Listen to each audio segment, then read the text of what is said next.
पहले क्या था, नोएडा एक डेवलपिंग में आ रहा था, ठीक है। अब थोड़ा थोड़ा वो डेवलप्ड के पास आता जा रहा है। जैसे अब ट्रम्प की बात करूँ, जैकब एंड कोप की बात करूँ, देखिए बिरला आने वाला है नोएडा मार्केट में। आपका लोधा ग्रुप आएगा बहुत जल्दी। आप एक्सप्रेसवे की बात करो तो 2000 एकड़ से 2500 एकड़ लैंड पैच बचा है बस, जो डेवलपमेंट होना है, और उसी में सारी स्काई लाइन बनेगी। ग्रेटर नोएडा में जो जेवर एयरपोर्ट है, वो एक्चुअल में उसकी वजह से प्रॉपर्टी बूमने जाने वाली है कि ये सिर्फ हवा बना रहे हैं? और एयरपोर्ट भी अगर हम बात करें तो ये इंटरनेशनल एयरपोर्ट जो जेवर का एयरपोर्ट बना रहे हैं, ये 12,000 एकड़ लैंड पर है। एक आम आदमी के लिए भी सबसे बड़ा सवाल होता है कि वो नोएडा में घर लें, फ्लैट लें, या किसी अच्छी एमिनिटी में जाए, या गुड़गांव में जाए। गुड़गांव क्यों डेवलप हुआ? क्योंकि एयरपोर्ट वहाँ आ गया था, फॉर्च्यून 500 कंपनीज आ रही थी। इवन जो गुड़गांव की रैली में पैसा नहीं कमा सके या नहीं खरीद सके, वो नोएडा में इन्वेस्ट कर। नोएडा के अंदर जो इन्वेस्टमेंट आ रहा है वो ऑल इंडिया से आ रहा है, एनआरआई से आ रहा है। कोई फर्स्ट टाइम इन्वेस्टर है तो वो कहाँ से अपनी इन्वेस्टमेंट शुरू कर सकता है? आपने 25% दिया, 1.5 से 2 साल तक आपकी दूसरी पेमेंट आएगी। आपने पैसा दिया। नोएडा के अंदर plot versus commercial versus residential. अभी यमुना एक्सप्रेसवे पे एस ने रेजिडेंशियल प्लॉट्स लॉन्च करे थे और वो लगभग सारे सोल्ड हैं। कॉमर्शियल सर मैं राय नहीं दूंगा कि अगर आपको नॉलेज नहीं है तो आप कॉमर्शियल में ना जाएं, आपके हाथ जल जाएंगे। अच्छा, जैसे आपने बात करी यमुना एक्सप्रेसवे की, यस इसी तरीके से गुड़गांव में द्वारका एक्सप्रेसवे की, जी। दोनों में क्या डिफरेंस है? जैसे हमारी इंटरनेशनल स्काई लाइन है सिंगापुर की, दुबई की, आप वही इंटरनेशनल स्काई लाइन नोएडा में देखेंगे आप। जब वो प्रॉपर्टी इन्वेस्टमेंट पोर्टफोलियो बनाते हैं तो लोग अब सबसे कॉमन मिस्टेक क्या करते हैं? ब्रांडेड का ये ले लो, ये ले लो, ये ले लो, ये ले लो, तो वो एक शोशाबाजी में जा रहा है। वो उसमें क्या हो रहा है कि सर, एक में तो आपका 30% का रिटर्न आ रहा है, एक में 15 आ रहा है, और एक में आ ही नहीं रहा, तो वो एवरेज ही आपका जो है ना वो 10% पे आ गया। तो प्रॉपर्टी एग्जिट प्लान को डिजाइन कैसे किया जाए, एक आम आदमी उस चीज को कैसे समझे? सर जब आप इन्वेस्टमेंट करते हैं ना, मकान के आपने भी खरीदा होगा, तो आप अपने म्यूचुअल फंड भी बेचते हैं, एफडी भी बेचते हैं, कई बार ऐसा होता है टाइट हो गए गोल्ड लोन भी ले लेते हैं, हाउसिंग लोन भी लेते हैं, जब जाके एक मकान बनता है। नोएडा के अंदर ऐसे कौन से 5 रेजिडेंशियल प्रोजेक्ट्स हैं, या ऐसे 5 कौन से कमर्शियल प्रोजेक्ट्स हैं जिसमें एक आम आदमी इन्वेस्ट कर सकता है और वो पैसा डबल हो जाए?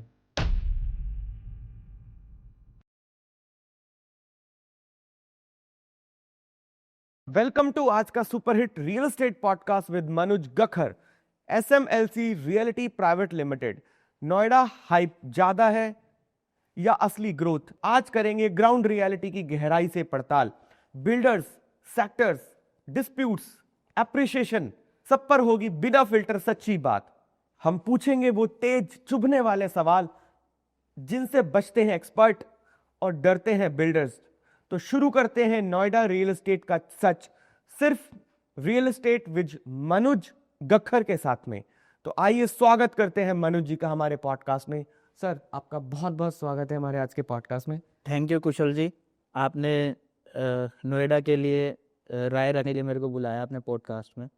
बिल्कुल, क्योंकि गुड़गांव भी बहुत एक अच्छा रियल एस्टेट सेगमेंट रहा है, अभी भी है, और मुझे लगता है नोएडा भी आने वाले समय में और अभी भी बहुत एप्रिसिएशन देने वाली एक सिटी है। जिसने वहाँ पर आज इन्वेस्ट कर लिया, मुझे लगता है वो भी उसका पैसा डबल या ट्रिपल हो ही जाएगा। बिल्कुल कुशल जी, कहीं पर भी डेवलपमेंट आता है तो उसका इंफ्रास्ट्रक्चर पर बहुत डिपेंड करता है। नोएडा 1976 में new Okhla industrial development area जो गवर्नमेंट ने डेवलप करा, यूपी गवर्नमेंट ने, वो एक एक्सटेंशन था जब दिल्ली हमारा पूरा कवर हो गया था। तो आज की डेट में वहां पर पहले इंफ्रास्ट्रक्चर गवर्नमेंट ने दिया, देन बिल्डर्स आए। और पहले क्या होता था कि बिल्डर्स को 5 साल या 10 साल के टाइम गैप में एक पार्ट पेमेंट में लैंड मिल जाता था, और उसी लैंड को वो CLP payment plan and down payment plan में क्लाइंट्स को बेचते थे। आज की डेट में बिल्कुल सिनेरियो उल्टा है। कोई भी बिल्डर आता है तो उसे फुल पेमेंट करनी है विद इन 90 डेज, और ये सारी ऑक्शन के थ्रू नोएडा अथॉरिटी करती है। मनोज जी, आप कब रियल एस्टेट के अंदर आए नोएडा में? आपका वो क्या टर्निंग पॉइंट था कि जब आपको लगा कि मुझे रियल एस्टेट के अंदर उतरना चाहिए? सर मैंने अपना करियर 2005 में आईसीआईसीआई बैंक के साथ स्टार्ट करा था। 2012 में मेरा सिलेक्शन हो गया था NIFM में मैं एग्जीक्यूटिव MBA कर रहा था। मैं रहता था उस टाइम मेरठ में, और मेरठ में ही मैं अपॉइंटेड था। देन मैं भी सर्च कर रहा था कि मेरे को सैटरडे संडे यहाँ एग्जीक्यूटिव MBA के लिए आना पड़ता था। तो मेरा उस टाइम एक डेवलपर के यहाँ एज अ GM सिलेक्शन हो गया था। जब भी मैंने स्टार्ट करा, एंड 2016 में मैंने अपना काम स्टार्ट करा as a real estate broker. So Manuj ji, आपके हिसाब से अब तक का रियल एस्टेट का सबसे बड़ा लेसन क्या है आपकी लाइफ में? सर, कोई भी काम करते हैं तो पेशेंस और डिसिप्लिन, ये दो चीज़ें हमें हर काम में ज़रूरत होती है। वही हमारे को रियल एस्टेट में भी लागू होता है। सर, हम जब भी किसी का पोर्टफोलियो बनाते हैं तो हम ये देखते हैं कि सामने वाले क्लाइंट जो इन्वेस्टमेंट कर रहा है हमारे साथ, उसकी नीड क्या है। क्योंकि मैं बैंकिंग बैकग्राउंड से आता हूँ, फाइनेंशियल बैकग्राउंड से आता हूँ, तो मैं बेसिकली उसको एग्जिट प्लान पहले लेके चलता हूँ उसका, कि इसका सिनेरियो, क्लाइंट जो पोर्टफोलियो बना रहा है वो इन्वेस्टमेंट है, या इन्वेस्टमेंट के साथ उसको उस फ्लैट में रहना है, उसकी नीड क्या है, या रेंटल जनरेट करना है, उसे कॉमर्शियल में लेके जाएं, या उसको अभी जो पैसा है वो कैपिटल गेन के लिए डाल रहा है, जो 2-4 साल में उसे निकालना है। तो हम ये सारे पैरामीटर्स पर, टैक्सेशन हो गया, और क्या ग्रोथ आएगी, कौन सा सेक्टर है। जैसे मैं नोएडा की बात करूं तो 3 अथॉरिटीज़ हैं। यमुना पे उसे लेके जाना है हमें, एक्सप्रेसवे, नोएडा एक्सप्रेसवे पे लेके जाना है, या हमें नोएडा एक्सटेंशन या ग्रेटर नोएडा में लेके जाना है। तो ये सारे सिनेरियो हमें देखने पड़ते हैं। और ये भी देखना पड़ता है कि जैसे कोई एंड यूज़र है तो उसका ऑफिस कहाँ पर है और उसका घर कहाँ पर है, और उसके बच्चे पढ़ेंगे कौन से स्कूल में पढ़ेंगे, हॉस्पिटल, स्कूल, कॉलेजेस आसपास हैं। तो ये सारे पैरामीटर्स हमें देखने पड़ते हैं। राइट। सो नोएडा की हम बात कर रहे हैं, तो नोएडा में आज के समय में ऐसी कौन सी प्रॉपर्टीज़ हैं जो गोल्ड माइन है, जहाँ पर आदमी पैसा लगाए तो पैसा डबल हो जाए, क्योंकि इन्वेस्टमेंट हर कोई करना चाहता है। ये आपने जो बात कही है गोल्ड माइन की, मैं इसको और एक्सटेंशन करता हूँ आपका। अब जो है नोएडा के अंदर एक अल्ट्रा लग्जरी सेगमेंट आ गया है। जैसे अभी अक्टूबर में ही ट्रम्प टावर की बात आपने सुनी होगी, Ali sahab, branded residency by Jacob and co with collaboration with M3M। मैं ज़्यादा लंबी बात नहीं करता, लास्ट के 2 साल की बात करता हूँ कुशल जी। हमारे पास नोएडा में एक्सप्रेसवे पे M3M का एक प्रोजेक्ट आता है जो प्री लॉन्च में 17,000 रुपये का रेट होता है, और वो लॉन्च होता है 22,000 में। किसी ने नहीं सोचा था कि ये रेट नोएडा के लिए फिजिबल है, मगर आज की डेट में सर वो 24-25 हज़ार रुपये में ट्रेड हो रहा है। और फुली सोल्ड जैसे टारगेट्स 80% तो मैं मानता हूं कि अगर बिल्डर कहता है कि मेरा फुली सोल्ड प्रोजेक्ट है EOI बेसिस पे, तो सर मैं 70-80% भी अगर सोल्ड हो जाता है तो ये गुड नंबर है नोएडा जैसी मार्केट के लिए। और इनकी रेंज जो जाती है 7 करोड़ से लेके 25 करोड़ तक के अपार्टमेंट्स जो हैं आप नोएडा में बिक रहे हैं आज की डेट में। और जो अब मैं ट्रम्प टावर की बात कर रहा हूँ 17 करोड़ से 25 करोड़ की बात है। अभी जैकब एंड कोप जो लास्ट 2 महीने में आया है, जो लॉन्च हुआ है नोएडा की मार्केट में सेक्टर 97 में, उसने पूरा अब 35,000 से लेके 60,000 रुपये तक के स्क्वायर फीट तक के रेट आपको रेजिडेंशियल में देखने को मिल रहे हैं। जो अगर मैं गुड़गांव की एक बात करूं और नोएडा की बात करूं, ये सारा जो ग्रोथ आप देख रहे हो जैकब एंड कोप जो 35 लाख रुपए से लेके 30 करोड़ रुपए तक की घड़ी बनाते हैं, जो मैसी भी पहनते हैं।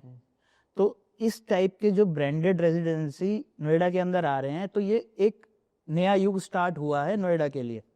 और एयरपोर्ट भी अगर हम बात करें तो ये इंटरनेशनल एयरपोर्ट जो जेवर का एयरपोर्ट बना रहे हैं, और वो भी स्टार्ट होने वाला है 1 से 2 महीने में। ये 12,000 एकड़ लैंड पर है। अगर हम देखें दिल्ली वाला एयरपोर्ट वो 2,000 एकड़ पे है, तो जस्ट 6 गुना है उससे। तो यहाँ से स्टार्ट होती है sir ultra luxury gold mine story of Noida. Right. अच्छा, जैसे आपने बात करी यमुना एक्सप्रेसवे की, यस, इसी तरीके से गुड़गांव में द्वारका एक्सप्रेसवे भी है जी। दोनों में क्या डिफरेंस है? सर, आपने एक रोड सुनी होगी दुबई के अंदर, एक है शेख जायद रोड। मैं 2011 में गया था, उस टाइम वैली गियर में था, तो कंपनी की तरफ से गया था ट्रिप पे। तो मैंने देखा वो रोड को मैं रिजेंबल करता हूँ सर 21 किलोमीटर का नोएडा एक्सप्रेसवे जो है। अब क्या है कि नोएडा में कुछ गाइडलाइंस चेंज करी है अथॉरिटी ने। वो गाइडलाइंस ये है कि आप हाई राइज जो हैं वो 40 फ्लोर 45 फ्लोर तक बना सकते हैं। इवन स्काईलाइन चेंज करना चाह रहे हैं वो। जैसे हमारी इंटरनेशनल स्काईलाइन है सिंगापुर की, दुबई की, आप वही इंटरनेशनल स्काईलाइन नोएडा में देखेंगे आप। अच्छा। नोएडा एक्सप्रेसवे, तो नोएडा एक्सप्रेसवे एक इंटरनेशनल लोकेशन होने वाला है हमारे देश का। 2025 से लेकर 30 में सबसे नोएडा के अंदर हाई ग्रोथ कॉरिडोर वो कौन सा है? सर देखिए, जैसे 2026 मार्च तक हमारा अभी फर्स्ट फेज का स्टार्ट करने वाले एयरपोर्ट जेवर इंटरनेशनल एयरपोर्ट, तो उससे क्या फॉर्च्यून 500 कंपनीज अपना यहाँ लैंड बैंक लेने लग गई हैं। प्लस फिल्म सिटी आ रही है, गवर्नमेंट फिल्म सिटी पर बहुत जोर है योगी जी का। देन बॉलीवुड के भी कोलैबोरेशन बिल्डर्स के साथ हो रहे हैं, जैसे बुठानी इंफ्रा ने भी कोलैबोरेशन करा है बॉलीवुड में। और डेवलपमेंट टोटल ये नहीं है कि इंफ्रा का ही हो रहा है, आईटी सेक्टर भी जो है वो पूरा सपोर्ट करता है। जैसे हम 62 सेक्टर की कहते हैं, 128 सेक्टर के कहते हैं, ये डेवलप सेक्टर है आईटी में नोएडा के अंदर। अब एक नया सेक्टर डेवलप हो रहा है, सेक्टर 140, सेक्टर 137, जो आईटी हब है हमारे नोएडा का। राइट, वो सेक्टर 135 से लेकर आगे तक निकल जाता है। बिल्कुल, वहां पर हमारी मेट्रो ऑपरेशनल है। देन एक हमारा गाजियाबाद से लेकर एयरपोर्ट तक का बुलेट ट्रेन का टारगेट और है, जो 2 से 3 साल में गवर्नमेंट बना देगी। देन 2041 के मैप में हम बात करते हैं, जिसका इम्पैक्ट आएगा हमारा 2025 और 30 के अंदर। जब हम एयरपोर्ट स्टार्ट होगा तो हमारा एक्सप्रेसवे आज की डेट में वैसे ही जैम पैक रहता है, आज की डेट में बहुत जैम रहता है वहाँ पर। मतलब वो तो एक कॉरिडोर आपका एलिवेटेड दिल्ली वालों के लिए कालिंदी कुंज से एयरपोर्ट तक के लिए एक यमुना के साथ एक एलिवेटेड रोड और बन रही है, जिससे कि जो ट्रैफिक है वो कम हो जाएगा। और जो नोएडा एक्सप्रेसवे के नियर बाई सोसाइटी हैं, जो स्काई लाइन की प्लानिंग हो रही है, वो बहुत बढ़िया हो जाएगी। सो मनु जी, आपके हिसाब से एंड यूजर्स के लिए या इन्वेस्टर्स के लिए अभी मार्केट का सेंटिमेंट क्या है नोएडा में? सर, मार्केट सेंटिमेंट की बहुत अच्छी बात करी है आपने। 2019 से लेके 2025 तक की जो साइकिल थी, अगर बिल्डर आपका ठीक ठाक है तो एक एवरेज 15 से 18% का रिटर्न आया है। और अगर आपका ए कैटेगरी का बिल्डर है या उसने आउट परफॉर्म करा है तो वो 30% तक के रिटर्न आए हैं। मतलब कि लोगों ने 2 से 3 साल में अपने पैसे डबल करे हैं। तो आज की डेट में अगर कोई इन्वेस्टर आता है या कोई एंड यूजर आता है, तो हाई राइज सोसाइटी है कुशल जी, तो बारिश होती है तो ड्रेनेज का हमें ज़रूर देखना है कि बेसमेंट में, अगर उसके पुराने प्रोजेक्ट में जाके देखना है हमने कि उसका lower ground floor, basement 1, basement 2 की पार्किंग का क्या हाल है। क्योंकि मोस्टली कुछ प्रोजेक्ट्स ऐसे हैं, ब्रांड्स हैं, मगर पानी आज भी भरता है। बिल्कुल ठीक है, तो उससे क्या होता है कि लोग रहते हैं और परेशान होते हैं। देन वहाँ पर सिक्योरिटी सिस्टम कैसा है, और आपको अगर चेक करना है कि किसी की गुडविल देखनी है या इंटेंशन देखनी है बिल्डर की, कॉमन बाथरूम जाके चेक करो आप, आपको पता चल जाएगा कि कैसी कि असलियत क्या है। और ये छोटे छोटे पॉइंट हैं। देन सड़कें कैसी हैं वहाँ पर, कनेक्टिविटी कैसी है, तो ये सारी चीज़ें डिपेंड करती हैं एक बिल्डर के, हम कैसे हम ग्राउंड लेवल पे चेक कर सकते हैं। कोई फर्स्ट टाइम इन्वेस्टर है जी, किसी को नोएडा में इन्वेस्ट करना है जी, तो वो कहाँ से अपनी इन्वेस्टमेंट शुरू कर सकता है?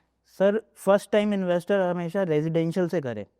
आज की डेट में एक सेक्टर डेवलप हो रहा है यमुना पर 22D, जिसमें रेट की भी मैं बात करूं तो 8,000 रुपये से लेके 10,000 रुपये स्क्वायर फीट में ऑप्शन मिलते हैं। और नोएडा के अंदर अगर मैं 1700 फुट एक स्क्वायर फीट का अपार्टमेंट आज के डेट में देखता हूं तो वो 2.5 करोड़ से ऊपर का आएगा। एक्सटेंशन में भी अगर मैं बात करूं तो वो भी लगभग 2-2.25 करोड़ रुपए का आएगा। और यमुना की अगर मैं बात करूं तो सर ये 1.5 करोड़ में 4 साल की पेमेंट प्लान में आपको मिलता है। डेवलपर की बात करूं, गोड़ का वहां पर प्रोजेक्ट हो गया सर, रेरा आ गया है, एस का हो गया वहां पर, रेरा आ गया है, वीवीआईपी अपना प्रोजेक्ट लेकर आ रहा है सर वहां पर अपना, आपको 2 से 3 महीने में आपको उसका रेरा अप्लाइड है आ जाएगा। तो वहां पर आप 8,000 रुपये में माई वन टेक्नोलॉजी में अच्छे ब्रांडेड लिस्टेड डेवलपर का, वीआईपी एक लिस्टेड डेवलपर है, में जा सकते हैं और इसी तरीके के पोर्टफोलियोज हम बनाते हैं। जो आपको 8,000 रुपये का रेट मिल रहा है, आपने पेमेंट प्लान दिया कुशल जी, 25% पेमेंट देना होगा आपको। आप चाहे एस में जाएंगे चाहे आप गोल्ड में जाएंगे, तो पेमेंट प्लान का खेल मैं आपको बताता हूँ कैसे लोग पैसा कमाते हैं रियल एस्टेट में। आपने 25% दिया, 1.5 से 2 साल तक आपकी दूसरी पेमेंट आएगी। आपने पैसा दिया 8,000 रुपये के हिसाब से, 2 साल में आपका वो 12,000 रुपये का रेट होगा, लगभग 4,000 रुपये आपने कमाए, और ऐसे दिए थे आपने 2,000 रुपये फुट के हिसाब से, तो आपने 2,000 रुपये फुट पे 6,000 रुपये फुट लेके जा रहे हो। मतलब कि आपने 1 लाख लगाया तो आपके 3 लाख रुपए निकल रहे हैं। या बनते बनते आप उसको सेल आउट कर दो। हाँ, मगर ये भी वही लोग कर सकते हैं जो पूरे पैसे देने की क्षमता है। ऐसा नहीं है कि आपके पास बस वो 30% है। कई बार लोग फंस भी जाते हैं इस चीज में। मार्केट बहुत सारे पैरामीटर्स पे काम करता है। इंटरनेशनल मार्केट्स हो गए, जैसे अभी आपने टैरिफ वॉर देख रहे हैं, टैरिफ वॉर हो रहा है, तो 6 महीने से जो हमारे एक्सपोर्टर भाई हैं वो परेशान है। बिल्कुल।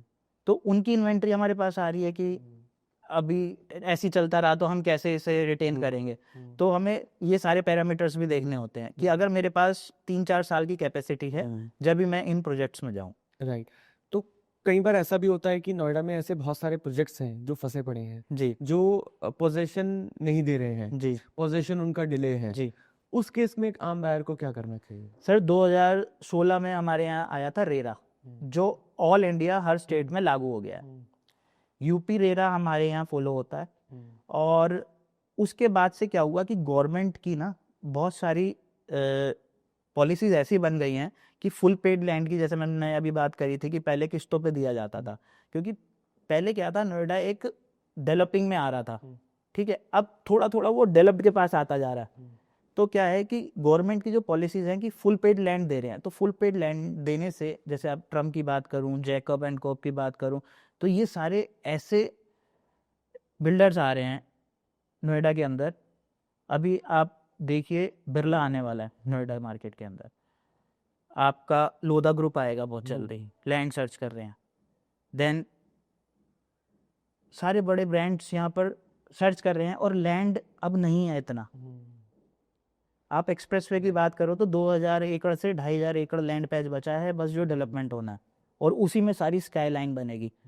और यही एक्सप्रेसवे फ्यूचर बदलेगा नोएडा का आने वाले टाइम। नोएडा के अंदर plot versus commercial versus residential 2026 के अंदर सबसे स्मार्ट इन्वेस्टमेंट क्या रहेगा एक आम आदमी के लिए? किस में इन्वेस्ट करना चाहिए? देखिए कुशल जी, 2 तरीके के इन्वेस्टमेंट होते हैं प्लॉट्स। एक तो होते हैं अथॉरिटी के प्लॉट्स, एक होते हैं डेवलपर के प्लॉट्स, जो जस्ट लाइक टाउनशिप्स होती हैं उनके अंदर होते हैं। अभी यमुना एक्सप्रेसवे पे एस ने रेजिडेंशियल प्लॉट्स लॉन्च करे थे और वो लगभग सारे सोल्ड हैं, और रेट भी 1 लाख के आसपास करे थे, अब 1.5 लाख के आसपास उसका रेट चल रहा है। प्लॉट्स, अथॉरिटी के प्लॉट और बिल्डर डेवलपर के प्लॉट्स में जाने का अंतर ये होता है कि एक एमिनिटीज जो होती है वो डेवलपर दे पाता है आपको। अभी हमारे पास जो सबसे अच्छा एरिया है वो सेक्टर 100 हो गया एक्सप्रेसवे का, या सेक्टर 128 हो गया जहाँ पर आईटीज हैं। उन्हीं के सीईओज जितने भी हैं कंपनीज के, वो रहते हैं हमारे सेक्टर 100 में, या सेक्टर 94 के आसपास जो डेवलपमेंट चल रहा है। ये वही लोग इन्वेस्टर हैं जो कंपनी के कोई मालिक है या सीईओ है, क्योंकि वो 10 करोड़ से अबव का पोर्टफोलियो जा रहा है। 6-7 करोड़ में जो पुराने डेवलपर्स के डेवलप्ड एरिया है वहाँ पर वो रेट है, और जो नया आ रहा है वो 10 करोड़, 15 करोड़, 25 करोड़ इस टाइप का आ रहा है। तो आप समझ सकते हैं कि कौन सी एलीट क्लास की मैं बात कर रहा हूँ। अब वही एलीट क्लास अपना सेकंड इन्वेस्टमेंट कहाँ कर रहा है? इन प्लॉट्स में कर रहा है, क्योंकि एंड में चाहे 20 साल का लड़का हो या 60 साल का आदमी हो, वो कहता है मैं कोठी में रहूंगा अपनी। तो यही प्लॉट्स की इन्वेस्टमेंट सबसे अच्छी होती है। देन आता है हमारा कॉमर्शियल। कॉमर्शियल सर मैं राय नहीं दूंगा कि अगर आपको नॉलेज नहीं है तो आप कॉमर्शियल में ना जाएं, आपके हाथ जल जाएंगे। उसके लिए आपको एक रियल एस्टेट का एक्सपर्ट चाहिए जिसने पैसा खुद बनाया हो। बिल्कुल ऐसा नहीं है कि रेरा नंबर लेके वो आपको सेल कर रहा हो, उस आदमी ने भी अपना पैसा कॉमर्शियल में बनाया हो, जब भी वो आपको कमा के दे सकता है। राइट, बहुत सही आपने बात यहाँ पर बताई है। This is the difference between एक सेल्समैन और एक कंसल्टेंट और एजेंट। यस, इन तीनों के बीच में क्या डिफरेंस होता है, वो बहुत बहुत गहरा डिफरेंस होता है। बिल्कुल। सेल्समैन तो सिर्फ सेल करके निकल जाए। बिल्कुल। अब लोगों का ये होता है कि ब्रोकर के थ्रू क्यों जाऊं मैं, और एक सेल्समैन के साथ सेल्समैन चेंज हो सकता है, जब आप डिलीवरी पे जाओ 4 साल बाद सेल्समैन चेंज हो सकता है, उसके कमिटमेंट फेल हो सकते हैं, मगर जिसका प्रोफेशन है वो चेंज नहीं होगा, वो एग्जिट प्लान भी देगा। अगर अच्छा सेल्समैन है या अच्छा रीरा कंसल्टेंट है, वो आपके एग्जिट प्लान पे काम करेगा। हमारी कंपनी, मैं एडवोकेट भी हूँ, मैं आपको बता दूं, तो हमारी कंपनी ना लीगल टेक्निकल सारी चीज़ें देखती है, और हम एग्जिट पॉइंट एक्सपर्ट मानते हैं अपने को, क्योंकि हम पोर्टफोलियो बना रहे हैं अगर, तो उसमें अगर हम एग्जिट नहीं दे पाए अपने क्लाइंट को, तो हमारा काम करना बेकार है। राइट, क्योंकि आपको तो मार्केट में जमना है। बिल्कुल बिल्कुल आपका ऑफिस भी है, बिल्कुल आपको अपनी एग्जिस्टेंस दिखानी बिल्कुल है, माउथ मार्केटिंग आपकी बहुत रहती है, आप एक क्लाइंट से आपके 2 क्लाइंट 3 क्लाइंट बनते बिल्कुल। मेरा एक चैनल भी है, मैं आपसे डिस्कस करना चाहूंगा, real state with Manoj Gakkar. Company का नाम है SMLC रियलिटी प्राइवेट लिमिटेड। इससे पहले ये प्रोप्राइटर थी SMLC रियलिटी। तो हम भी धीरे धीरे ही आगे बढ़े हैं, बिल्कुल जैसे डेवलपमेंट हो रहा है। और मैं एक चीज और शेयर करना चाहूंगा, अभी मैंने 10 साल पुरानी एक डील क्रैक करी है, एयरफोर्स के हैं, उनसे मेरी फ्रेंडशिप भी हो गई। जब वो 2 BHK से अपना रिवाइज करना चाह रहे थे, उनका अमरपालिका भी अब मिला है पोजीशन, जो उन्हें मिलना था 18-19 में। तो अब जब मैंने उनकी इन्वेस्टमेंट करी, जब मैंने लिखा था अपने मोबाइल पे ना, मैं नोट कर लेता हूँ कि इनका बजट कितना है, 70 लाख। जैसे मेरी आपसे फर्स्ट टाइम बात हुई थी, तो मैंने आपका भी बजट लिख लिया था नाम के आगे। तो अब मेरी बात हुई उनसे, मैंने बजट लिख लिया 70 लाख। सर अब मैंने उनकी डील 2.25 करोड़ रुपए में क्लोज करी है। तो नुकसान उनका हुआ, और अगर वो लेते मेरे से 8-10 साल पहले, तो मैं 1 करोड़ 80 लाख रुपए में यही चीज देता उन्हें। तो ये जो डेवलपमेंट स्टोरी है ना नोएडा की, अभी स्टार्ट हुई है, और आप सोचिए कि ये कहाँ जाएगी। बिल्कुल, क्योंकि जिस तरीके से आप इंफ्रास्ट्रक्चर की खूबियां बता रहे हैं, जो इंफ्रास्ट्रक्चर डेवलपमेंट होना अभी बाकी है जी, तो मुझे लगता है कि पिक्चर अभी बाकी है। सर एयरपोर्ट आएगा, पिक्चर अभी बाकी है। बिल्कुल सही बात। मनोज जी, प्रॉपर्टी इन्वेस्टमेंट जो पोर्टफोलियो बनाते हैं लोग अपना, बिल्कुल। जब वो प्रॉपर्टी इन्वेस्टमेंट पोर्टफोलियो बनाते हैं तो लोग अब सबसे कॉमन मिस्टेक क्या करते हैं? सर फिर वही वाली बात आ जाती है कि जब वो पोर्टफोलियो बनाते हैं, तो वो सेल्समैन के थ्रू बना रहे हैं या कंसल्टेंट के थ्रू बना रहे हैं, क्योंकि वो एग्जिट प्लान नहीं बना रहे हैं। एग्जिट प्लान भी नहीं बना रहे। सर एक चीज और मैं बताता हूँ कि जैसे म्यूचुअल फंड के पोर्टफोलियोज बनाते हैं ना, कुछ लोग क्या कहते हैं, ये भी खरीद लो, अब ये NFO आया, ये खरीद लो, ये खरीद लो, ये खरीद लो। अब जिसके पास 30-40 करोड़ रुपए पड़ा है, और उसे रियल स्टेट में ही कुछ बनाना है, ब्रांडेड का ये ले लो, ये ले लो, ये ले लो, ये ले लो, तो वो एक शोशाबाजी में जा रहा है। वो उसमें क्या हो रहा है कि सर एक में तो आपका 30% का रिटर्न आ रहा है, एक में 15 आ रहा है, और एक में आ ही नहीं रहा। तो वो एवरेज ही आपका जो है ना, वो 10% पे आ गया, तो आपने कुछ नहीं कमाया उसमें। राइट, वो बैंक रेट पे ही आ जाता है, और एग्जिट भी नहीं कर पाते आप। तो उसमें एंड ऑफ द डे 2-4 साल बाद जब देखते हो, तो आपकी प्रॉपर्टी स्टक हो जाती है। ये कॉमन मिस्टेक्स हैं। आपको करना क्या है, आपको वेट करना है अच्छे प्रोडक्ट के लिए, सारे प्रोडक्ट्स में नहीं लगाना। जैसे आज कॉन्सेप्ट है, अभी शोभा आ रहा है सर, नोएडा के अंदर गोदरेज सबसे पहले आया है अल्ट्रा लग्जरी में, देन अब शोभा आया है, जो 550 प्रोजेक्ट बना चुके हैं, 30 साल पुराने डेवलपर हैं। एक नोएडा एक्सटेंशन में सर 10 से 12 हज़ार रुपए का रेट चलता है। माई वन की भी बात कर लो मैं, शोभा सर 16-17 हज़ार में लॉन्च करेगा अगले महीने। तो डिफरेंस क्या है, वो बैकवर्ड इंटीग्रेशन में काम कर रहे हैं सर। शोभा ने 192 करोड़ की डील क्रैक करी है 12 एकड़ की नोएडा एक्सटेंशन के अंदर। जो एवरेज स्क्वायर फीट रेट जो आता है सर, वो 3500 आता है, और 6-7 हज़ार रुपए की वो बैकवर्ड इंटीग्रेशन से करेगा। इवन उन्होंने वहाँ का जो पानी है उसका भी टेस्ट करा है कि हम जो कंस्ट्रक्शन करेंगे तो वो कौन से ग्रेड की करेंगे। उनकी टीम आई यहाँ पर, इवन जो ब्रिक्स बनती है वो उनकी बनती है। तो वो 16-17 हज़ार रुपए को वर्थ है। अगर कोई प्रोजेक्ट में इन्वेस्टमेंट करना चाहता है, तो ऐसे ब्रांड के साथ जाएं जिसकी रेपुटेशन भी अच्छी है, और जिसकी मेंटेनेंस भी वो खुद करते हैं।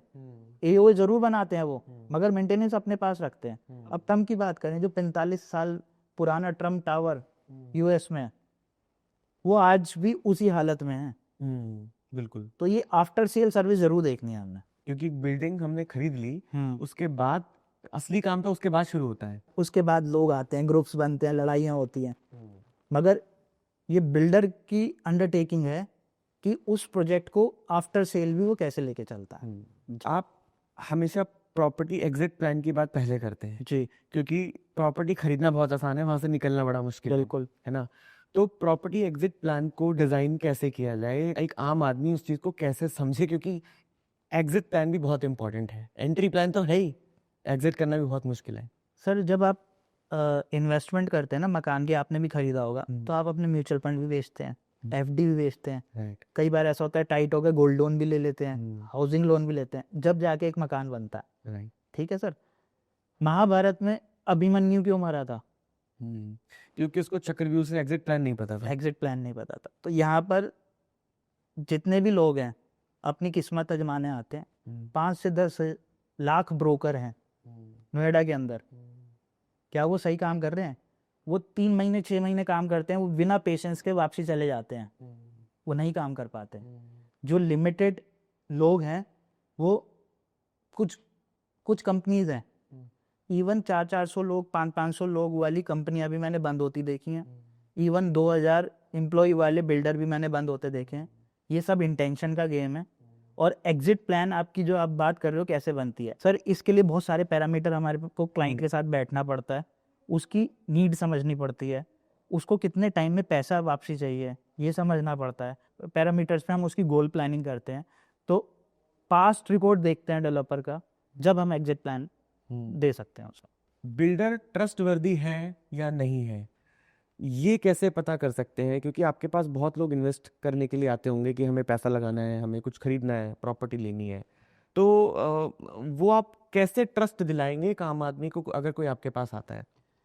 सर मैं 2012 से काम कर रहा हूँ रियल एस्टेट में, अच्छे अच्छे डेवलपर से डायरेक्ट कोऑर्डिनेशन भी है मेरा।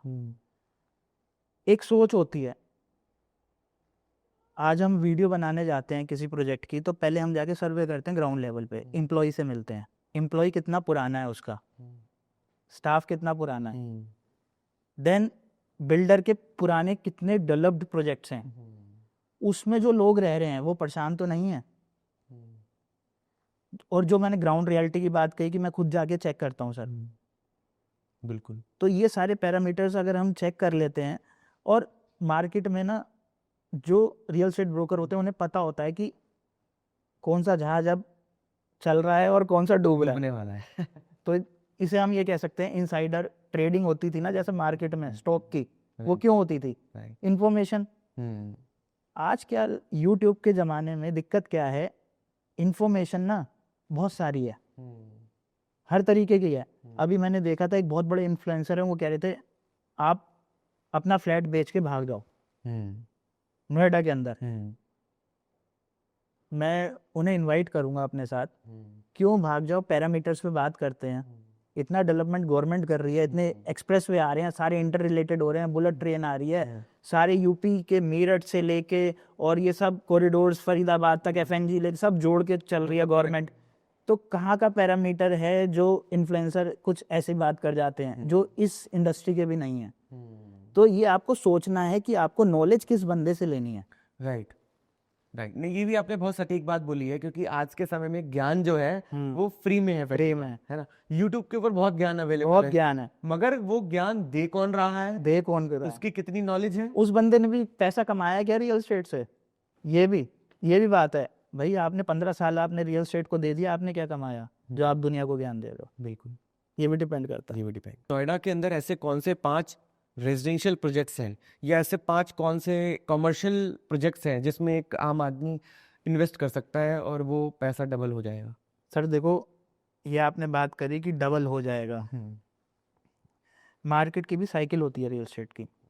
जैसे 2019 से लेके 25 तक बहुत अच्छा परफॉर्म कर गया, अब 25 से लेके 30 तक की साइकिल की बात कर लेते हैं सर, जिसके अंदर हमारे एक्सप्रेसवे भी कलंदी कुंड से लेके जो मैंने एयरपोर्ट तक की आपको रोड गई है वो हो गया, जो सेक्टर 150 को कनेक्ट कर रही है वो हो गई, कनेक्टिविटी हमारी और सॉलिड हो जाएगी।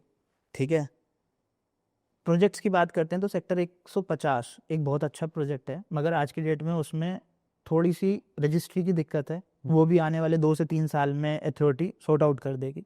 मगर वहाँ पर लोग रहने स्टार्ट हो गए हैं, वहाँ टाटा का प्रोजेक्ट है, वहाँ एल्डिगो का प्रोजेक्ट है, वहाँ प्रतीक का प्रोजेक्ट है, वहाँ मैक्स का प्रोजेक्ट है, इवन कुछ डेवलपर्स ने वहाँ लैंड ले रखी है, अच्छे डेवलपर्स ने, जो दिल्ली एनसीआर में आए हैं, और वो इसी चीज़ का वेट कर रहे हैं कि कब वो लैंड टाइटल अथॉरिटी क्लियर करे, रजिस्ट्री स्टार्ट हो तो हम उसे लॉन्च करें। अब सर उस सेक्टर में अगर मैं बात करता हूँ, सेक्टर 150 में, तो एस के बहुत अच्छे प्रोजेक्ट हैं वहाँ पर। वहाँ पर प्रतीक का एक प्रोजेक्ट है सर, कैनरी, जिसमें 2 ऑप्शन मिलते हैं आपको, 1700 और एक 2500 के आसपास का। सर 2 से 3 साल पहले 1.25 करोड़ रुपए की प्रॉपर्टी थी, आज कुशल जी वो 2.25 करोड़ रुपए की प्रॉपर्टी है। और पेमेंट प्लान भी लोगों ने 30-70 ले रखा है, बस 30 दे रखा है। बिल्डर ने अब चेंज करा है पेमेंट प्लान, 40-30-30 अब करा। अभी 1.5 महीने पहले जब हमने अपने क्लाइंट को वो यूनिट दी तो रेट चल रहा था 2.35 के आसपास, अब 2.70 का चल रहा है उसके अंदर, और पेमेंट प्लान भी हमें वो मिल गया पुराना वाला। तो माई वन टेक्नोलॉजी में अच्छे बिल्डर के साथ जाएं जिसे एक्सपीरियंस है, जैसे सेक्टर 100 में उन्होंने बना रखा है अल्ट्रा लग्जरी। जिसको अल्ट्रा लग्जरी का एक्सपीरियंस नहीं है, फर्स्ट टाइम में आ रहा है, तो वो अच्छा बना भी नहीं पाएगा। तो प्रतीक का एक प्रोजेक्ट हो गया सर। सेक्टर 12 की बात करता हूँ, ग्रेटर नोएडा वेस्ट की, वहाँ पर वीवीआईपी एड्रेसेस एक प्रोजेक्ट बन रहा है। वीवीआईपी ग्रुप का है, लिस्टेड कंपनी है। राजनगर एक्सटेंशन में इन्होंने काफ़ी सारे काम कर रखा है। अब यमुना में भी इन्होंने लैंड बैंक लिया है। वहाँ पर 12,000 रुपये के रेट से सर आपको 3,000 फुट और 4500 फुट के ऑप्शन मिलते हैं, जिसमें जो एक लॉबी एरिया है, जो बालकनी एरिया है, एक्स्ट्रा मिलता है। मतलब कि एक मैं बात करूं तो 2 साइडेड व्यू, 3 साइडेड व्यू के जो कॉन्सेप्ट है, सेक्टर 12 में आप उसमें जा सकते हैं। अगर अब हम जेपी में चले जाएं तो एक प्रोजेक्ट है सर, ट्रीसेंटो कोर्ट बाय गोर्स। ये प्रॉपर्टी आती है सर 22,000 रुपये फुट के रेट से, और साइज आता है 5,000 फुट। तो 7.5-8 करोड़ से ये प्रॉपर्टी बनती है, और बहुत मशहूर बॉलीवुड लोगों ने भी इसमें ले रखा है, इन्वेस्टमेंट कर रखा है, क्रिकेटर्स ने भी ले रखा है इसमें। ये प्रॉपर्टी सर गोल्फ कोर्स के अंदर है, आपको पूरा व्यू आता है, और इस टाइप की प्रॉपर्टी आप ले सकते हो। अब एक्सप्रेसवे में बात करूं, ट्रम्प आ गया है 40,000 रुपये के रेट से। मैं नहीं मानता कि अगर कोई 40 में नहीं ले सकता। 17,000, आज 24-25,000 में रीसेल चल रही है, आप वहाँ ले सकते हो। फ्रेश में कुछ डेवलपर के पास यूनिट मिल सकती है, वहाँ ले सकते हो। LNT है सर, कल्पतरू है। एक्सप्रेसवे में बहुत सारे ब्रांड्स है, जहाँ पर आप मैक्स हो गया, मैक्स स्टेट 128 आ गया, एक्सपीरियन ग्रुप आया है अभी नोएडा के अंदर, जो 151 में भी लॉन्च कर रहे हैं अपना प्रोजेक्ट। तो सारे डेवलपर्स मिल के एक स्काई लाइन बना रहे हैं। और ये 4-5 प्रोजेक्ट मैंने आपको जो बताए हैं, ये ओवर शोभा की मैंने बात नहीं करी, शोभा सेक्टर 1 में आ रहा है सर, वो बेस्ट प्रोजेक्ट, लैंडमार्क प्रोजेक्ट रहेगा। 8 टावर लेके आ रहे हैं सर, और 1300 फुट से उनका 2 बेडरूम स्टार्ट होता है 2 करोड़ के आसपास, और 2500-2600 फुट में 4 BHK जाता है। तो ये वो लोग हैं जो पहले अपनी कोठियों में रहते हैं, जैसे विवेक विहार हो गया या गाजियाबाद में किसी बड़ी कोठियों में रहते हैं, ये वही लोग एमिनिटीज के लिए इन टावर्स में आएंगे। राइट। एक आम आदमी के लिए भी सबसे बड़ा सवाल होता है कि वो नोएडा में घर ले, फ्लैट ले, या किसी अच्छी एमिनिटी में जाए, या गुड़गांव में जाए। तो इन दोनों में से क्या बेहतर है, नोएडा या गुड़गांव?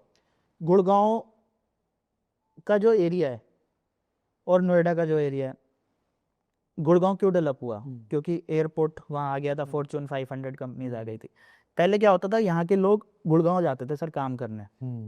लास्ट के 2 साल में क्या ट्रेंड हो गया, गुड़गांव से लोग यहाँ आ रहे हैं। इवन जो गुड़गांव की रैली में पैसा नहीं कमा सके या नहीं खरीद सके, वो नोएडा में इन्वेस्ट कर रहे हैं। नोएडा के अंदर जो इन्वेस्टमेंट आ रहा है वो ओवरऑल नोएडा से नहीं आ रहा, ऑल इंडिया से आ रहा है, NRI से आ रहा है। अब सपोज करो कोई रहता है मेरठ में रहता है, या मुरादनगर में रहता है, यूपी में रहता है, उसे पता मेरे बच्चा IT में जा रहा है, 4-5 साल बाद वो नोएडा ही जाएगा। तो उन्होंने प्लानिंग करनी स्टार्ट कर दी है, यमुना एक्सप्रेसवे में कर रहे हैं, आगरा के साथ कनेक्टेड है। बिल्कुल, आगरा वालों ने ये यमुना एक्सप्रेसवे पे जाते हैं, क्योंकि वहाँ पर 2 टाउनशिप बनी हुई हैं, गोड़ की भी टाउनशिप बनी हुई है और सुपरटेक की भी बनी हुई है टाउनशिप, वहाँ लोग रह रहे हैं, तो वो उसी बेल्ट के हैं। अब मैं NH24 की बात करूँ, यहाँ वेव सिटी पूरी 6,500 एकड़ की डेवलप हो गई। यहाँ पर काउंटी ग्रुप का प्रोजेक्ट आया, गोड़ का प्रोजेक्ट आया, ये within a month sell हो गए प्रोजेक्ट। और यहाँ पर भी 8,000 से लेके 12,000 रुपये तक के रेट आ गए हैं वेव सिटी के अंदर ही। Wave city. और आप डेवलपमेंट देखिए ना, Prestige city, Prestige 2,500 flat cell कर दिए। तो क्योंकि दिल्ली के पास पड़ती है ये जगह, दिल्ली में जगह नहीं है, बिल्कुल। तो जो आसपास का लैंड है वो डेवलप होता जा रहा है सारा। और ये कनेक्टेड है एक्सप्रेसवे से। गुड़गांव की कनेक्टिविटी और नोएडा की connectivity, Noida much better than in infrastructure as well as connectivity with Gurgaon, क्योंकि दिल्ली से क्लोज में है। बिल्कुल। उधर से आप यूपी निकल जाए तो उधर से। सर मैं नोएडा में रहता हूँ सेक्टर 1 में, अगर मैं जाता हूँ दिल्ली एयरपोर्ट तो मेरे को 45 मिनट लगते हैं, और अगर मैं जाता हूँ जेवर एयरपोर्ट तो मेरे को 45 मिनट लगते हैं। मगर जो एयर ट्रैफिक दिल्ली वाला है और जो टाइम वहाँ लगता है, फ्लाइटें कैंसिल होती हैं सर वहाँ पर। मैं सुबह 7 बजे की फ्लाइट लेने गया तो मेरे को 5 बजे मिली, कैंसिल हो गई थी। मगर यहाँ पर ये दिक्कत नहीं आएगी। होम लोन के जब रेट्स बढ़ते हैं या गिरते हैं तो एक इन्वेस्टर के ऊपर उसका क्या असर पड़ता है? ये बहुत अच्छा क्वेश्चन लिया है आपने। इसमें मैं 2 पॉइंट ऐड करूंगा सर आपका। पहला तो रेट ऑफ इंटरेस्ट जब बढ़ता है ना सर, जब गवर्नमेंट को ना इंफ्रास्ट्रक्चर को बढ़ाना होता है, इंफ्रास्ट्रक्चर में इन्वेस्टमेंट करानी होती है, तो वो रेट ऑफ इंटरेस्ट कम कराते हैं, जिससे कि परचेजिंग पावर बढ़ जाए। बिल्कुल ठीक है। और लोग क्या करते हैं, मेरी 1 लाख की सैलरी है तो आप 30% से ज़्यादा लोन ना लो, 30,000 से ज़्यादा किस्त मत भरो। आज की डेट में क्या है कि ओवर बजट हो रहे हैं प्राइस, लोग 50% तक जा रहे हैं, बैंक देते हैं। बिल्कुल। मगर उससे अगर मैं, क्योंकि एक फिक्स्ड होम लोन होता है और एक फ्लोटिंग होता है, तो सारे फ्लोटिंग ही लेते हैं, फिक्स्ड बहुत कम लेते हैं क्योंकि वो महंगा पड़ता है। अब फ्लोटिंग में क्या होता है, मेरी 10,000 की किस्त आ रही है, हो सकता है कि अगले 2 साल में वो 12,000 हो जाए और 9,000 भी हो जाए। बिल्कुल। वो डिपेंड अपॉन वो होता है, उससे एक आम आदमी का बजट बिगड़ जाता है सर। तो ये इन चीज़ों पे शुरू में ध्यान देना चाहिए। प्लस अब आपने एक क्वेश्चन पूछा, मैं इसमें एक और ऐड कर रहा हूँ। लोगों ने लास्ट के 15 साल में जो इन्वेस्टमेंट करी नोएडा में, वो अपना रेंट भी दे रहे थे, पोजीशन उन्हें मिला नहीं था, और ईएमआई भी दे रहे थे। वो लोग ज़्यादा परेशान हुए हैं नोएडा के अंदर। उससे 2016 के बाद 18 के बाद जो स्टक प्रोजेक्ट से अथॉरिटी ने चालू कर दिए। प्लस एक स्वामी फंड भी आया है। बिल्कुल। जो स्टक प्रोजेक्ट से, जैसे अमरपाली की बात करूं, एनबीसीसी ने डेवलप करा है। अब क्या कर रहे हैं, एनबीसीसी भी बिडिंग के थ्रू को डेवलपर लेके आ रहा है। जैसे एयू रियल स्टेट आया है, गोड़ भी उनके प्रोजेक्ट्स बना रहा है। अमरपाली का लैंड बैंक बहुत ज़्यादा था, स्टक प्रोजेक्ट थे, तो उससे रिलीफ है सर मार्केट में, और जिससे कि हमारा गवर्नमेंट भी चाहती है कि नोएडा की एक ग्रोथ स्टोरी अलग लेवल पे जाए। बिल्कुल बिल्कुल। जो प्रोजेक्ट्स तक पड़े हुए हैं वो भी चल पड़े जी। यमुना अथॉरिटी प्लॉट्स की हम बात करते हैं, जो यमुना अथॉरिटी पे प्लॉट्स हैं, उनका फ्यूचर क्या है? वो सिर्फ एक हाइप क्रिएट कर रहे हैं या एक्चुअल में ही वो एक सोने की खान है? सर कोविड के बाद लोगों ने जो इन्वेस्टमेंट करी 2019-20 में, जो इन्वेस्टमेंट करी, अगर कोई 300 मीटर 40 लाख रुपए में लिया है, आज वो 1.5 से 2 करोड़ में है, प्लॉट्स अवेलेबल हैं। और आज की डेट में भी लोग 2 करोड़ 2.5 करोड़ 3 करोड़ यमुना पे लगाने के लिए तैयार हैं, मगर उन्हें अच्छी इन्वेंट्री नहीं मिलती, उनके चॉइस का प्लॉट नहीं मिलता। डिमांड तो ऐसी है सर। और गोल्ड माइन तो सर एयरपोर्ट स्टार्ट होगा जब फ्लैट हमारे यहाँ, मैं बता रहा हूँ आपको, 15-15 करोड़ के लॉन्च हो रहे हैं, तो प्लॉट तो हमेशा गोल्ड माइन ही रहता है सर। आप 2 4 5 साल सोसाइटी में रह लो, एंड में आप कहोगे कि मेरे को कोठी में जाना है मुझे प्लॉट पे आना है, प्लॉट पे ही आना है। तो ये हमारी इंडियन कल्चर की टेंडेंसी है। मनु जी, ये जो जेवर एयरपोर्ट है, इसके आसपास बहुत सारी प्लॉटिंग कटी थी। प्लॉटिंग कटने के बाद एकदम से ही बुलडोजर चल गया। तो इसका क्या कारण रहा? सर ऐसा है कि नोएडा अथॉरिटी हो गई, यमुना अथॉरिटी हो गई, ये अथॉरिटीज डेवलपमेंट के लिए ना, जब आप डेवलपमेंट करते हो तो रेरा नंबर लेना होता है। ये वो डेवलपर हैं जो लाल डोरा कहा जाता है, उसके आसपास की लैंड पे जाते हैं और साथ में ग्रीन एरिया और कवर कर लेते हैं अथॉरिटी का। ये आज से नहीं सर, ये होते हैं माफिया, भू माफिया, लैंड माफिया। इवन मेरे पास जब पेपर आते हैं ना प्रॉपर्टी के, कुछ प्रॉपर्टीज के एग्रीमेंट हो जाते हैं, बाद में लिटिगेशन के लिए हम चेक करते हैं। तो नोएडा अथॉरिटी ने होल्ड लगा रखे हैं काफ़ी खसरों में, और इवन वेबसाइट पे भी डाल रखे हैं। मगर क्या होता है, एक छोटा क्लाइंट है, उसे 10 लाख रुपए में चाहिए, 20 लाख रुपए में चाहिए, ये उन लोगों के साथ ब्लफ होता है सर। हम कभी भी रेरा से अलग कोई प्रॉपर्टी नहीं बेचते, ना रेकमेंड करते हैं, क्योंकि सर नोएडा में ना रजिस्ट्री नहीं होती, लीज की प्रॉपर्टी है, और सारे बिल्डर आपसे एक लीज के नाम पे पेमेंट प्लान में चार्ज करते हैं। तो वो भी मैं बताना चाहूँगा, सब लीज होती है नोएडा के अंदर, और अथॉरिटी में वो रजिस्टर्ड होता है 99 ईयर्स का। तो जिस जगह आप पैसे लगा रहे हो, तो वहाँ का लो आपको पता होना चाहिए। मासूम लोग फंस जाते हैं प्लॉटिंग में, वो सस्ते के चक्कर में फंस जाते हैं। वही है सर, कि बहुत सारी ऐसे, और अथॉरिटी ने तो सर एक्शन लेना ही है। राइट जी। मनु जी, आपके पास बहुत सारे क्लाइंट्स आते होंगे, आपने बहुत सारे क्लाइंट्स हैंडल करे होंगे, कोई ऐसा चैलेंजिंग क्लाइंट आया है आपके पास, अगर आप उसका एक्सपीरियंस शेयर करना चाहें हमारे साथ? हाँ, मैंने अभी वीडियो में आपसे शुरू में ही शेयर करा था, 10 साल पुरानी डील क्रैक करी है, एयरफोर्स के हैं, और उनसे दोस्ती भी मेरी अच्छी हो गई। मैंने कभी उस डील में पेशेंस लूज नहीं करा कुशल जी। वो उन्होंने एक टाइम पे मेरे को, दिल्ली में पोस्टेड थे वो सीपी में, एयरफोर्स स्टेशन में, मैं जाता था उनके पास, तो उन्होंने बहुत सिखाया मेरे को। सिखाया कैसे? उन्होंने कहा आज मेरे को द्वारका में लेना है, जब उनका 70 लाख बजट हुआ करता था। अब मैंने 2.25 करोड़ की प्रॉपर्टी दी है उन्हें। तो मैं द्वारका सर्च करने जाता था, सिग्नेचर ग्लोबल वगैरह इस साइड सारा घूमता था। देन मैं नोएडा से जाता था सर, पूरा दिन लगता था मेरा। देन मैं उन्हें वेव सिटी लेके गया, वो फिर डिस्टेंस दूर था। मैंने और प्रोजेक्ट दिखाया, नोएडा एक्सटेंशन में प्रोजेक्ट दिखाया। तो एंड में मेरे को 150 सेक्टर, क्योंकि एक्सप्रेसवे की जो बात है, इस वजह से मैंने उन्हें ये प्रोजेक्ट दिया। और पेमेंट प्लान भी बहुत अच्छा मिला डेवलपर से, कंस्ट्रक्शन क्वालिटी भी है, उसके अंदर भी स्वामी फंड आ गया। अच्छा, तो जब स्वामी फंड आ जाता है और एक डेवलपर भी अच्छा होता है जिसे लग्जरी बना रखा है, तो ये सारे पैरामीटर्स जब मैच हो जाते हैं तो डील क्लोज हो जाती है। राइट। स्वामी फंड की हम बात कर रहे हैं, जब जिस प्रोजेक्ट में जो प्रोजेक्ट बंद हो चुके होते हैं, स्वामी प्रोजेक्ट उनको पिकअप कर लेता है, जी जी फिर स्वामी फंड के द्वारा वो प्रोजेक्ट वो चालू हो जाता है। सर, उसमें भी पैरामीटर्स हैं। वो प्रॉफिटेबिलिटी देखते हैं, यूनिट्स होल्ड करते हैं। लेट्स से 4 टावर बन रहे हैं, तो एक टावर वो अपने पास यूनिट्स रख लेंगे। वो वैल्यूएशन का खेल है सारा। राइट। ये फंड्स हैं, वो पूरी उनकी टीम मैनेज करती है। पूरा कंस्ट्रक्शन क्वालिटी, रोज की फोटोग्राफ जाती है, उस हिसाब से वो पेमेंट रिलीज करते हैं। तो वो भी बिल्डर को, जब वो बिल्डर को पकड़ते हैं साथ में, साथ साथ लेके चलते हैं कि कोई डिफॉल्ट ना हो, क्योंकि अब बड़ा नाम आ गया है साथ में। देन रिट्स फंड है नोएडा के, वो सॉरी इंडिया के अंदर, रियल एस्टेट इन्वेस्टमेंट फंड्स, वो भी 4 फंड्स हैं। अगर किसी को 10, 20, 50 हज़ार रुपये लगाने हैं, तो वो शेयर मार्केट के थ्रू भी इन्वेस्टमेंट कर सकता है। छोटी इन्वेस्टमेंट भी रियल एस्टेट के अंदर कर सकता है। सो मनु जी, ऐसे कौन से प्रोजेक्ट हैं जहां पर हमें प्रॉपर्टी में एग्जिट प्लान नहीं मिल पाता? कुशल जी, कॉमर्शियल प्रोजेक्ट्स होते हैं, जैसे जिसमें वर्चुअल होता है या एश्योर्ड रिटर्न में ऑफिस स्पेसेस होते हैं। तो इसमें मैंने देखा है क्लाइंट्स का, मैं भी प्रेफर करता हूँ कि भाई एश्योर्ड रिटर्न ना दूं क्लाइंट को, वर्चुअल ना दूं, क्योंकि एग्जिट पॉइंट नहीं मिल पाता उसमें। एंड ऑफ द डे आप बिल्डर के पास ही जाओगे, बिल्डर की क्या लिक्विडिटी है उस टाइम, क्या कमिटमेंट है। क्योंकि लोग क्या करते हैं कि 12% एश्योर्ड रिटर्न है, मैंने 1 करोड़ रुपए लगा दिया, लाख रुपए महीना मेरे को आएगा। उसके बाद कमिटमेंट होते हैं बिल्डर के, लीज गारंटी होती है, लीज असिस्टेंस होती है। मगर एक भोला भाला क्लाइंट इन चीज़ों में ट्रैप में फंस जाता है।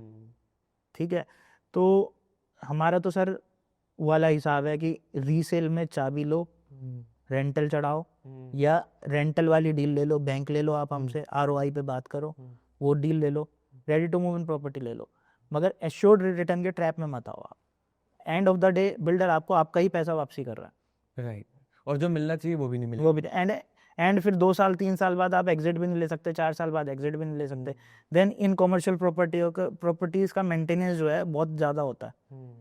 अगर मैंने 50 लाख लगाए तो 15 से 20 हज़ार रुपये मेरा मेंटेनेंस कॉस्ट आएगा, वो भी मेरे को ही, तो मेरा ROI नहीं निकल पाता सर वहाँ पर। अगर मेरे को अपने लिए लेना है, एंड यूज़र हूँ, मेरे को ऑफिस स्पेस लेना है, तो मैं जा सकता हूँ उसके लिए, मगर उस एश्योर्ड रिटर्न को मेरे को अपना कॉस्ट में कम कराना चाहिए, ना लेना चाहिए। मनु जी, एक जेन्युइन प्रॉपर्टी एजेंट होता है और एक ब्रोकर होता है, इन दोनों में डिफरेंस क्या होता है? सर अगर वो जेन्युइन है, आपने बताया तो बढ़िया ही होगा, तभी आपने जेन्युइन नाम दिया। अब ब्रोकर की परिभाषा सर डिपेंड करती है कि वो अपना लालच देख रहा है या क्लाइंट के हित में बात कर रहा है। जैसे सर डॉक्टर्स होते हैं, एडवोकेट्स होते हैं, लोगों के पुराने ही होते हैं। आपको किसी डॉक्टर पे जाओगे तो आप उसी डॉक्टर की दवाई लगेगी।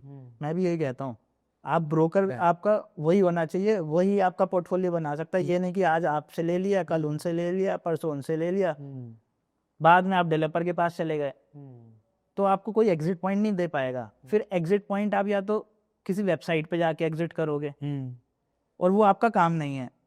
हमारी जो कंपनी है एनआरआईज को भी डील करती है, उनके पास टाइम नहीं है, हम उनकी लीजिंग भी देखते हैं, ऑन कॉल काम करते हैं उनका इंटीरियर भी देखते हैं, हमें करना पड़ता है, हमारी मजबूरी है। प्लस उनको लीजिंग हो गई, इंटीरियर हो गया, उनकी रजिस्ट्री में हेल्प करते हैं। तो हम रियल एस्टेट को आफ्टर सर्विस पे बहुत ध्यान देते हैं, क्योंकि sir one time cell game नहीं है, तो आप सेल्समैन कहलाओगे। आपको सेल्समैन बनना है या सर्विस प्रोवाइडर बनना है, ये आप पे डिपेंड करता है। तो जो आपने बताया जेन्युइन ब्रोकर भी है, फर्स्ट टाइम सेल कर गया मगर वो आफ्टर सर्विस नहीं दे रहा, तो वो भी बेकार है मेरे लिए। ब्रोकर है, अच्छी डील कर गया, बढ़िया डील कर गया, आफ्टर सेल सर्विस नहीं दे रहा, तो वो भी बेकार है। दोनों अगर आफ्टर सेल सर्विस देने लग जाएं तो दोनों बढ़िया हैं। तो कहानी यहाँ पर आपका सेल सर्विस की है। बिल्कुल, बिल्डर के लिए भी, ये बिल्डर पे भी लागू होती है। बिल्कुल, किसी भी प्रोडक्ट में, कोई प्रोडक्ट तो खरीद लिया हमने, बिल्कुल बिल्कुल, मगर उसके बाद सर्विस नहीं है तो सर्विस प्रोडक्ट नहीं है, वो बेकार है। नोएडा के अंदर रेडी टू मूव इन या अंडर कंस्ट्रक्शन में हम अगर इन्वेस्ट करते हैं तो सेफ कौन सा है? सर सेफ हमेशा रेडी टू मूव इन है। आज की डेट में रेडी टू मूव इन में बहुत ऑप्शन है। अब नोएडा में भी 2 क्लास हो गई हैं सर। जैसे एक प्रॉपर्टी आ रही है 1.5 करोड़ की, और दूसरी प्रॉपर्टी आ रही है 1 करोड़ की। सेम है सब कुछ, फर्क क्या है, डेवलपर की रजिस्ट्रियाँ नहीं हो पाई, वो डिफॉल्ट में आ गया था, मगर आपको पोजीशन मिल रहा है, उसमें लोन नहीं होगा। ऐसी भी प्रॉपर्टीज हैं, मगर वो 2-4-5 साल बाद में जैसे को डेवलपर आ रहा है या वो ठीक हो जाएगा, जिसका बजट है और वो इस चीज़ का बेनिफिट उठा सकता है। तो ये डील्स भी मार्केट में नोएडा में आज की डेट में है।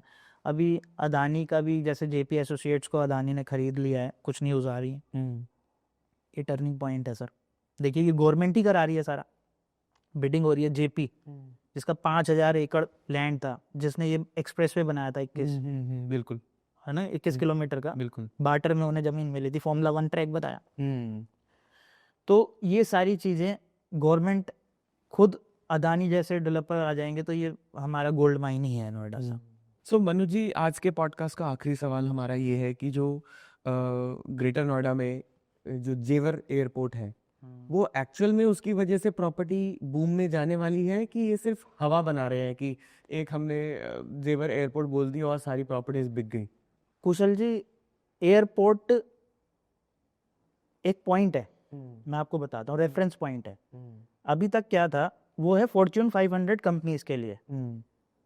आप ये देखो, हम 2012 में जब प्रॉपर्टी बेचते थे ना, फॉर्मूला 1 ट्रैक तो जब था, हम यमुना पे बताते थे फॉर्मूला 1 ट्रैक है, हम बताते थे नाइट सफारी आएगी, हम बताएंगे यूनिवर्सिटी हब है, नोएडा इंटरनेशनल यूनिवर्सिटी है, वहाँ पर कलगोटिया यूनिवर्सिटी है, बच्चे पढ़ने आते हैं बाहर से, आईटी हब है, इंफ्रास्ट्रक्चर बहुत सॉलिड है। आज की डेट में सारे एक्सप्रेस वे कनेक्टेड हैं, सारे जेकब एंड कोब जैसा ब्रांड हिंदुस्तान में सबसे पहले नोएडा एक्सप्रेस वे पे आया है। ये कुछ तो सोचा होगा। तो सोचा होगा सर।